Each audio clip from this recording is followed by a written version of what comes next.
Hello student, welcome to you in online classes. आज का topic है चैप्टर 2 ज्योग्राफी में लेक्चर नंबर 2 है। टॉपिक है वन्य जीव संरक्षण की आवश्यकता। जैसा कि आप जानते हैं कि वनों में ही वन्य जीव की सभी आवश्यकताओं की पूर्ति होती है। एक तरह से वन ही वन्य जीवों के लिए एक आवास है, लेकिन मानव के हस्तक्षेप की वजह से वनों और वन्य जीवों पर बहुत ही अधिक दोहन होने की वजह से वन्य जीव और वन को संरक्षण करने की आवश्यकता है। क्योंकि मान लीजिए वन्य जीवन के लिए जब मानव हस्तक्षेप की वजह से उनके भोजन और आवास में कमी होने की वजह से वन्य जीव दुर्लभ जीव या संकटग्रस्त जातियों में तब्दील हो जाते हैं। अर्थात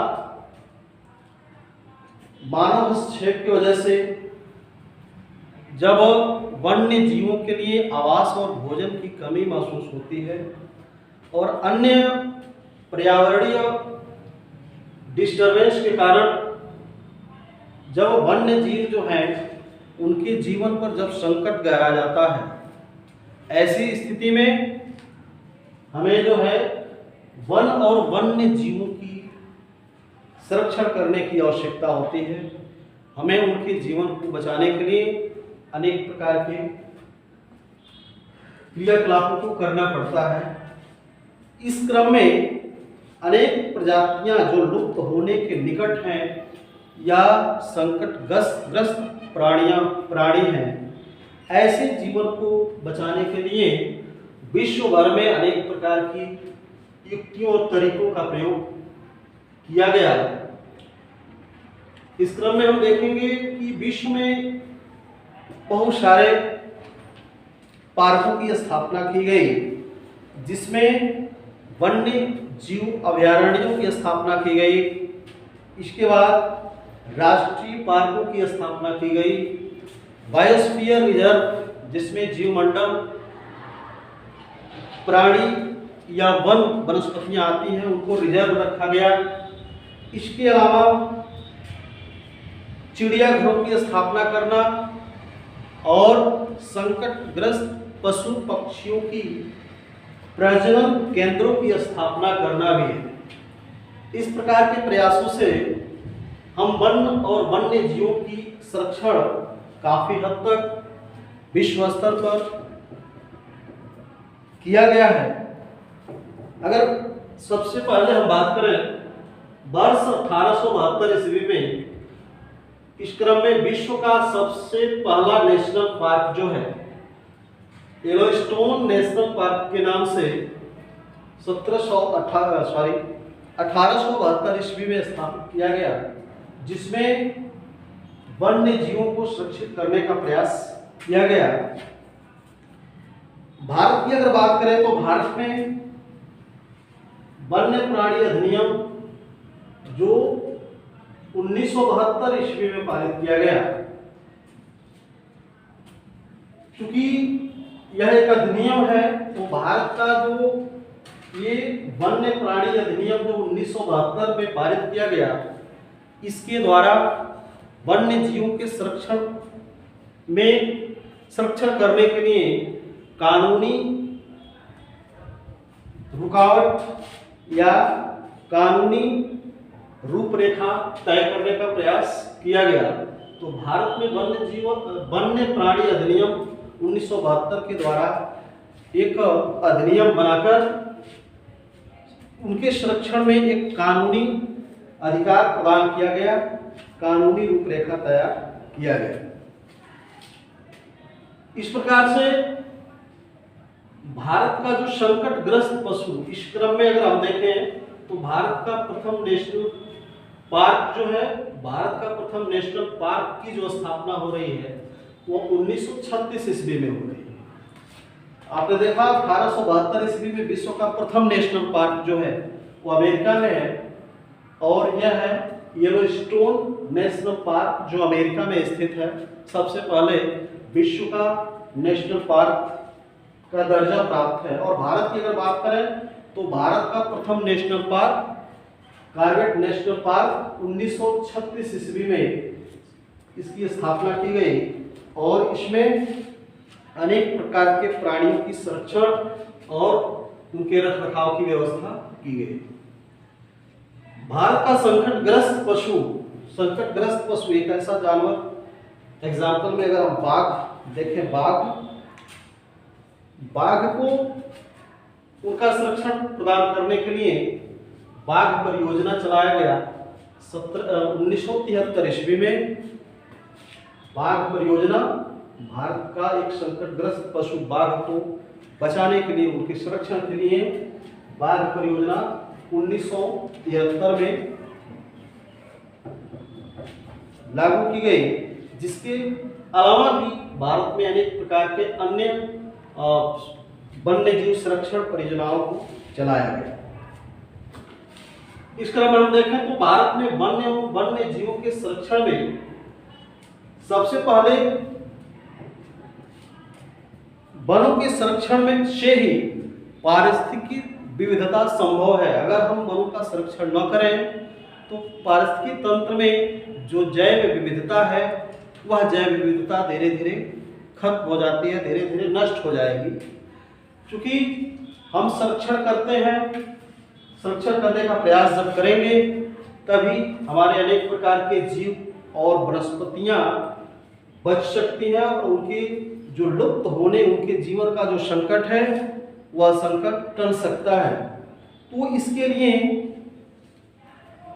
जल, मृदा एवं वायु ये कुछ ऐसे आवश्यक घटक हैं। जल, मृदा, वायु, इन आवश्यक घटकों को संरक्षण के माध्यम से यह जो घटक है वह ये आवश्यक घटक है जो पारिस्थितिकी विविधता को पुनर्जीवित करने का काम करते हैं। इसलिए 1960 और 70 के दशक में जो पर्यावरण संरक्षक थे, संरक्षकों ने वन एवं वन्य जीव संरक्षण की मांग की। उनको लगा कि अगर इन्हें बचाया नहीं जाएगा, इनका संरक्षण नहीं किया जाएगा, तो आने वाले समय में जो पर्यावरणीय पारिस्थितिकी तंत्र में जो विषमताएं हैं, जो उसको डिस्टर्ब कर रहा है, वह और अधिक घातक हो सकता है वन्य जीवों के लिए, वनस्पतियों के लिए। तो इसके लिए 1960 और 70 के दशक में संरक्षकों ने वन एवं वन्य जीव संरक्षण की मांग की। इसके बाद भारत ने भी भारतीय वन संरक्षण अधिनियम जो 1972 को लागू करके वनों एवं वन्य जीवों के संरक्षण के माध्यम से अनेक प्रकार के परियोजनाओं और कार्यक्रमों को चलाने का काम किए। भारतीय वन्य जीवन संरक्षण अधिनियम के तहत जो 1972 में पारित किया गया था, इसके अंतर्गत जो प्रयास किया गया, जिसमें क्या है, संकटग्रस्त जातियों के बचाव पर ध्यान दिया गया कि जो भी जातियां हैं, जो भी उपजातियां हैं, जो संकटग्रस्त जातियां हैं, उनको बचाने पर विशेष ध्यान दिया गया। शिकार पर प्रतिबंध लगाया गया एवं वन्य जीवों के आवासों पर कानूनी रक्षण प्रदान किया गया है। अर्थात वन्य जीवों के आवास, जाहिर सी बात है, जो वन है, वन्य जीवों का मुख्य आवास जो है वह वन ही है, और ऐसे आवासों की रक्षा के लिए कानूनी सीमा तय की गई, कानूनी हथकंडा अपनाया गया। तो इस प्रकार वन्य जीवों के आवासों पर कानूनी रक्षण, और इसके अलावा जीवों का जो व्यापार होता था, जो औपनिवेशिक काल से ही अनेक प्रकार के जीवों का जो व्यापार होता था, तो जीवों के व्यापार पर रोक लगाने का काम किया गया।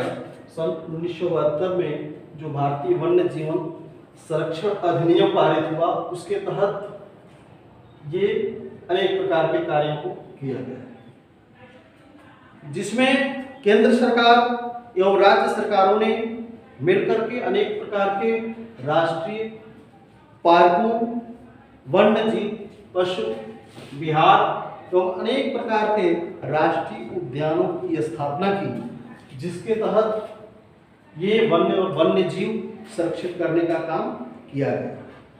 इसके अलावा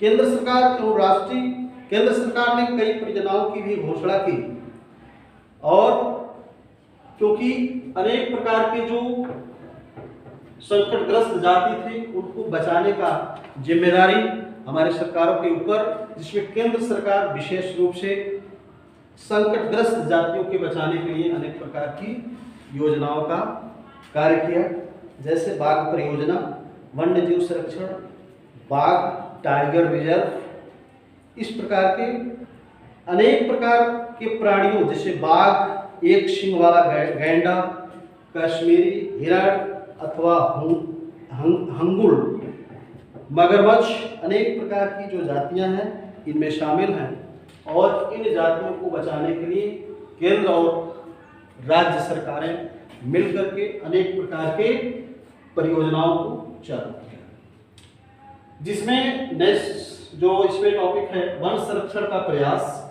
वन को बचाने के लिए जो अनेक प्रकार के भारत सरकार द्वारा जो प्रयास किया गया, उस प्रयास में पहला जो प्रयास है वो है वन नीति की घोषणा 1952 ईस्वी में।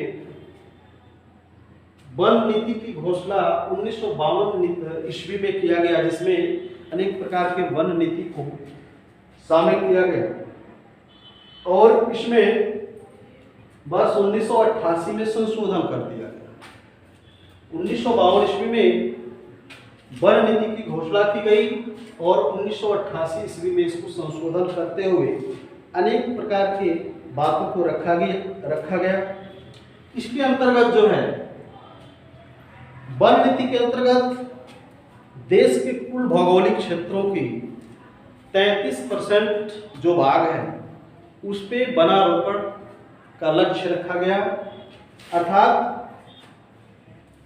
देश के कुल भौगोलिक क्षेत्र की 33% क्षेत्र पर वन की उपलब्धता सुनिश्चित की गई कि 33% भाग पर वन लगाने या अथवा वन की उपलब्धता सुनिश्चित करने का लक्ष्य रखा गया। इसके अलावा वन नीति के अंतर्गत ही मृदा अपरदन, बाढ़ नियंत्रण एवं मरुस्थलीकरण को रोकने का प्रयास किया गया। इसके अलावा निम्नलिखित भूमि पर जो निम्नलिखित भूमि है, जो ढालू भूमि है, जो जहाँ उबड़ खाबड़ जमीन है, ऐसे जमीनों पर, ऐसे भूमियों पर सामाजिक वानिकी के द्वारा वनावरण अथवा वृक्षारोपण में वृद्धि करने की बात की गई, और इस प्रकार के वृक्षारोपण में जन सहभागिता को प्रोत्साहित करने का प्रयास किया गया, अर्थात इसमें जन सहभागिता होना आवश्यक है। तो वन संरक्षण के प्रयास में सबसे प्रमुख जो बातें हैं, जिसमें वृक्षारोपण की अगर बात करें तो इसमें सरकार के साथ साथ जन सहयोग को प्रोत्साहन करने की बात की गई। वर्ष 1998 में जो संशोधन नीति, वन नीति बनाई गई, इसके अंतर्गत इसके अलावा वन महोत्सव 1950 में वन महोत्सव तत्कालीन केंद्रीय वन मंत्री के.एम. मुंशी के द्वारा वन महोत्सव की घोषणा की गई, और तभी से प्रतिवर्ष 1 जुलाई से 7 जुलाई तक भारत में वन महोत्सव मनाया जाता है। इसके अलावा वन आयोग की स्थापना की गई 1965 ईस्वी में। वन आयोग की स्थापना की गई, जिसका जो प्रमुख कार्य था वन संबंधी आंकड़े एकत्रित करना, कि वन संबंधी आंकड़े कि हमारे जो भौगोलिक क्षेत्र में कितने प्रतिशत वन है और कितने प्रतिशत वन की आवश्यकता है। जैसा कि आप जानते हैं कि 33% भौगोलिक क्षेत्रों को वनों से या वना आवरण वृक्षारोपण करने की जो नीति बनाई गई, तो इस प्रकार के अनेक प्रकार के वन संबंधी आंकड़े एकत्र करने के लिए 1965 ईस्वी में वन आयोग की स्थापना की गई। इसी क्रम में वन अनुसंधान संस्थानों की स्थापना की गई। प्रतिवर्ष विश्व पर्यावरण दिवस 5 जून को मनाया जाता है। और जो महत्वपूर्ण बात है, ग्रीन इंडिया मिशन पर्यावरण में, जलवायु में जो परिवर्तन हो रहा था, अनेक प्रकार के परिवर्तनों को, जलवायु को प्रभावित करने वाले परिवर्तनों को सुधारने के लिए, जलवायु परिवर्तन के प्रभावों को कम करने के लिए वर्ष 2014 ईस्वी में ग्रीन इंडिया मिशन देश में लागू किया गया। और इसके अंतर्गत वनावरण के लिए जो क्षेत्र निर्धारित किया गया वो 6 से 8 मिलियन हेक्टेयर क्षेत्र की वृद्धि करने की बात की गई। तो ग्रीन इंडिया मिशन बने ये 1914 ईस्वी में जलवायु में हो रहे परिवर्तनों के प्रभाव को कम करने के उद्देश्य से वनावरण में 6 से 8 मिलियन हेक्टेयर भूमि की वृद्धि करने का इसमें लक्ष्य रखा गया। तो इस प्रकार हम देख रहे हैं कि भारत में वन संरक्षण के बहुत सारे प्रयास किए गए, जो अनेक समय पर अनेक वर्षों में संशोधन के द्वारा या नई चीजों के द्वारा वन के संरक्षण का प्रयास किया गया। वन संरक्षण के उपाय, जो आपका अगला टॉपिक, वन संरक्षण के उपाय।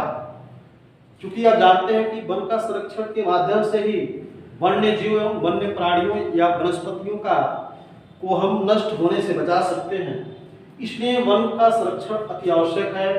तो वन के संरक्षण के उपाय जो है, 2 ही उपाय मुख्य रूप से हम देख सकते हैं कि वनों का अवैध दोहन न करना।